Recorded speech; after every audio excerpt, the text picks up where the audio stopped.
یہ مرچی بابا ریپ کے الزام میں یعنی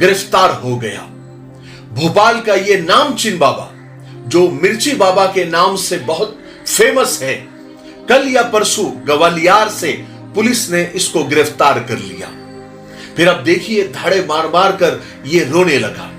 اس بابا پر یہ الزام ہے کہ اس بابا نے ایک عورت کو جس کو اولاد نہیں ہوتی تھی، اولاد نہ ہونے کی وجہ سے وہ پریشان تھی، اسے اولاد دینے کا جھانسا دے کر بلایا اور کمرے میں اکیلے لے کر گیا اور اسے بے ہوشی کی دوا دے کر بے ہوشی کی حالت میں اس پر ریپ کیا۔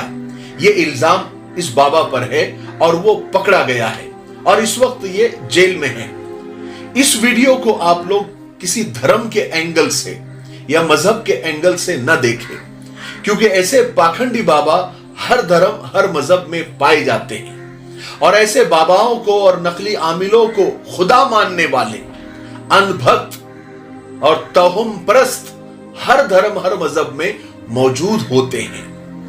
حالانکہ آئے دن ایسے باباؤں کو پکڑا جاتا ہے، ان کی پول کھلتی ہے، لیکن ان بھکتوں کی اور عقیدت مندوں کی آنکھیں نہیں کھلتی۔ پتہ نہیں لوگوں کو ایسا کیوں لگتا ہے کہ یہ بابا لوگ کسی عورت کو اولاد دے سکتے ہیں، اور یہ بابا لوگ یا ایسے بابا لوگ کسی کی شادی کو کامیاب بنا سکتے ہیں، اور یہ بابا لوگ لوگوں کو مصیبتوں سے نکال سکتے ہیں۔ اگر بابا لوگ ہی یہ سب کچھ کر سکتے ہیں، کسی کو اولاد دے سکتے ہیں، جس کی شادی نہیں اور اس کی شادی کرا سکتے ہیں، لوگوں کی مصیبتیں ٹال سکتے ہیں، لوگوں کے قرضے ادا ہونے میں مدد کر سکتے ہیں، تو پھر نعوذ باللہ اللہ کا کیا کام رہا؟ یہ بات بالکل صحیح ہے کہ دعاؤں سے تقدیر بدل سکتی ہے۔ پہلے لوگ اللہ والوں کے پاس جاتے تھے اور اپنے مسائل ان کے سامنے رکھتے تھے۔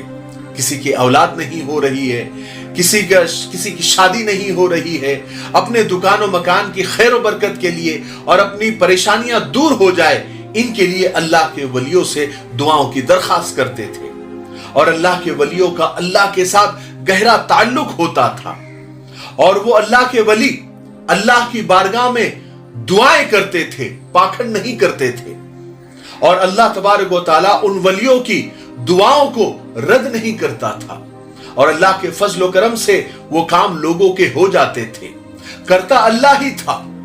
لیکن اب کچھ پاکھنڈی باباؤں نے اور نقلی عاملوں نے اس کو دھندا بنا لیا ہے، لاکھوں روپے کمانے کا ذریعہ بنا لیا ہے۔ اب یہ پاکھنڈی بابا ہر بیماری کا علاج کرنے لگے ہیں۔ کوئی بھی بیماری آپ لے کر چلے جاؤ، وہ کبھی نہیں کہتے کہ اس کا علاج ہمارے پاس نہیں ہے، وہ تو کہتے کہ آ جاؤ، ہم تو بیٹھے ہی ہیں پاکھنڈ کرنے کے لیے اور پیسہ کمانے کے لیے۔ لیکن جب یہ خود بیمار ہوتے ہیں تو سب سے پہلے ہاسپٹل بھاگتے ہیں۔ حالانکہ یہ لوگ سب دیکھتے ہیں، لیکن پتہ نہیں ان کی اندھ بھکتی جاتی ہی نہیں۔ کسی نے بڑی اچھی بات کہی ہے کہ جو لوگ بے روزگاری سے تنگ آ کر بابا اور عامل بن جاتے ہیں، لوگ انہی کے پاس اپنی روزگار کا مسئلہ اور نوکری کا مسئلہ حل کرنے کے لیے جاتے ہیں۔ یعنی کتنا بڑا لطیفہ، کتنا بڑا جوگ ہے، کتنی بڑی ہنسی کی بات ہے۔ بہت ساری عورتیں شادی کے لیے، اولاد کے لیے پریشان رہتی ہیں، اور وہ اسے حاصل کرنے کے لیے کسی حد تک بھی جانے کے لیے تیار رہتی ہے۔ بس ایسی ہی عورتیں ایسے باباؤں کا اور نقلی عاملوں کا تر نوالا ہوتی ہے۔ جو جتنی زیادہ پریشان، وہ اتنی بڑی شکار ان باباؤں کی ہوتی ہے۔ میں ایسی عورتوں سے کہنا چاہتا ہوں جو اولاد اور شادی نہ ہونے کے مسئلوں کو لے کر پریشان رہتی ہے کہ میری بہنوں، اولاد نہ ہونا یا شادی نہ ہونا یہ زندگی کا حصہ ہے، یہ اللہ کی تقسیم ہے، کوئی اعزاز اور کوئی کمال نہیں ہے۔ جن کے مقدر میں یہ سب نہیں ہوتا، انہیں محروم اور بدنصیب کہنا یا پھر خود کو محروم اور بدنصیب سمجھنا جہالت ہے۔